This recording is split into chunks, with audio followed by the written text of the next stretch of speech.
অনেকে বলে যে ভাই বাংলা ইংরেজি আইসিটি কি বই কিনবো, বাংলা ইংরেজি আইসিটি এটা আমাদের বোর্ড কর্তৃক দেওয়া আছে, তো বোর্ড থেকে বইটা ফ্রি দেন, আমাদের কিনে নিতে হয়।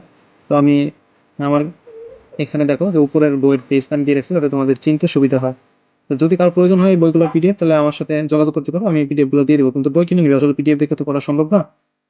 তো এই যে যে বাংলা ইংরেজি আইসিটি এই বইগুলো আমাদের বোর্ড কর্তৃক থেকে মানে দেওয়া আর কি, পিডিএফ গুলো দেওয়া, কিন্তু এই বই কিনতে পাওয়া যায় আর কি। তো এই বইয়ের ক্ষেত্রে আমি বলবো বাংলা ফার্স্ট পেপার যে সাহিত্য পাঠ ওইটাই পড়ো, সহ পাঠ ওইটাই পড়তে হবে, ইংরেজি ফার্স্ট পেপার এটাই পড়তে হবে।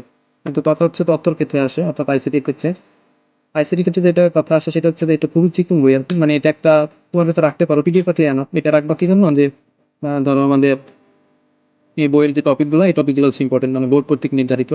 কিন্তু আমরা বড় বড় টিচারদের বইগুলো পড়ি, মোটা যেগুলো আছে, যেমন এই বইটির নাম লেখা নেই আর কি, মুজিবুর রহমান স্যার, এই বইটা তোমরা নিতে পারো। তারপরে আমাদের পাঞ্জেরি পাবলিকেশন আছে, তারপর লেকচার পাবলিকেশন আছে। তো যার যেটা ভালো লাগে, যার ফলে যদি এটা সে তুমি তোমার একটা ফ্যাক্ট না। আর ICT board question base, question বেসে কনসেপ্ট ক্লিয়ার থাকতে হয়, আইসিটি তো অধিকাংশ ম্যাথ টেনশনের কোনো কারণ নেই।